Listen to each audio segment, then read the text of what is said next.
All right, we're going to be talking about note reading in this video, and I'm hoping this will be of help to those of you who have not attended my instant piano class just in preparation for coming to the class.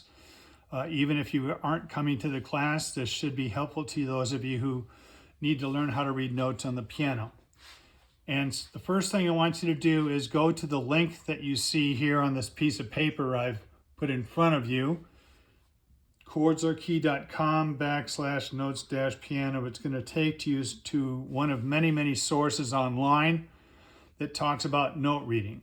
This one is called How to Read Music Notation in 30 Minutes.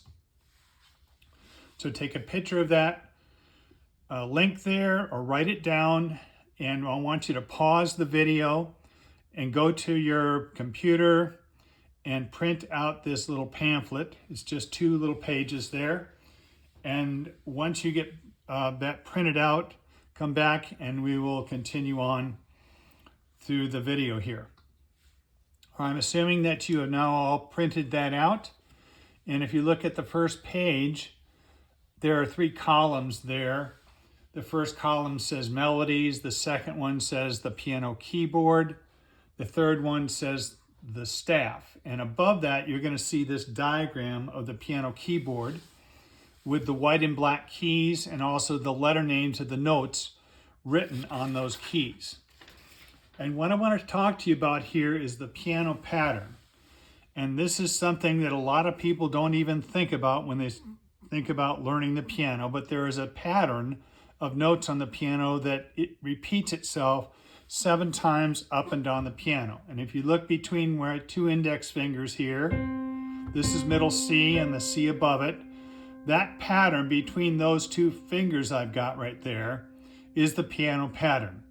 It's made up of 7 white keys and the black keys, the 5 black keys there. You see 2 black keys, 3 black keys here.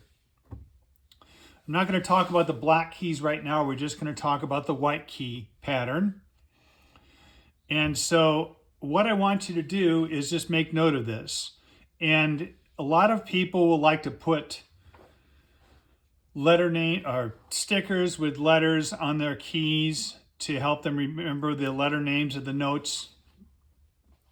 That's something you can do. Some people don't like putting those on their keyboard, and I totally get that.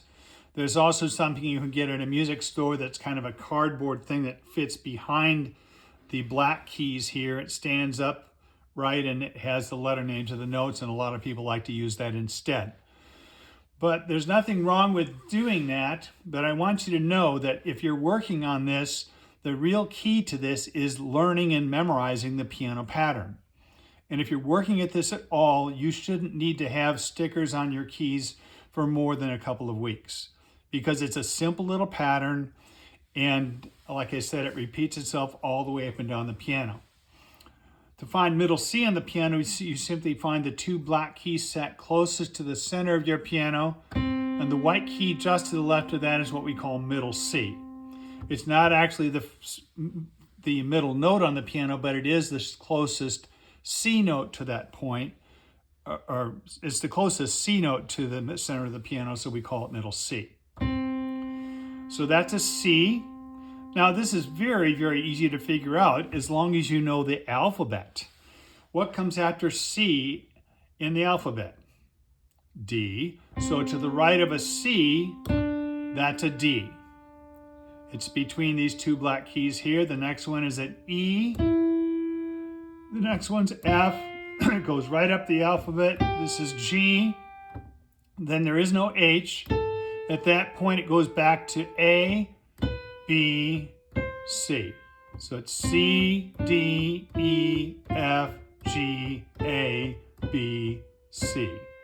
And if you're looking at the top of the pamphlet I asked you to print out, you'll see that pattern. It repeats itself all the way up and down the piano. So this is a C note, and so is this. They sound the same, but they're one's higher than another. By the way, this is also a C note. This is a D, so is that, so is that. This is E, so is that, so is that. The whole piano is set up like that. So that's the real key, is to understand that's the piano pattern.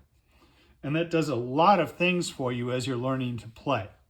So I'm going to give you a little exercise that I want you to do before you do anything else. And that is, I want you to play the note on the piano.